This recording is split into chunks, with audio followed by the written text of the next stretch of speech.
Doctor BR Ambedkar Nandamuri Taraka Ramarao గారుల విగ్రహాలను అవమానపరిచిన నీచుడు YCP కార్యకర్తే.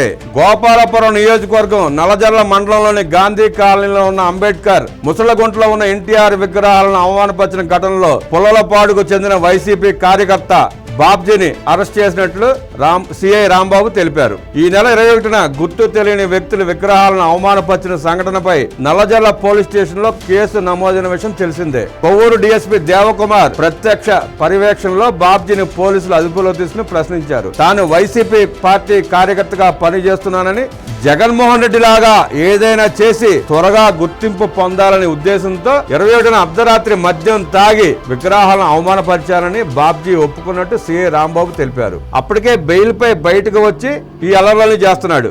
నిందితుడిపై Nallajerla police station లో అత్యాచార యత్నం, ఆయుధంతో దాడి, బెదిరించడం కేసులు నమోదై ఉన్నాయని, బెయిల్ పై బయట తిరుగుతున్నాడని సిఐ చెప్పారు. 2024 మే 7న నల్లజర్లలో ఉమ్మడి పశ్చిమ గోదావరి జిల్లా జడ్పీ మాజీ చైర్మన్ ముళ్లపూడి బాపిరాజ్ తో పాటు కూటమి శ్రేణులు ప్రచారం చేస్తుండగా వారిపై దాడి చేసిన ఘటనలో స్థానిక టీడీపీ నాయకుడు ఆలపాటి రామకృష్ణ ఇచ్చిన ఫిర్యాదు మేరకు బాబ్జీపై హత్యాయత్నం కేసు నమోదు చేశారు. 2024లో బాబ్జీ స్వగ్రామమైన పుల్లలపాడులో ఒకరిపై దాడి చేసిన ఘటనలో కొట్లాట కేసు నమోదైంది.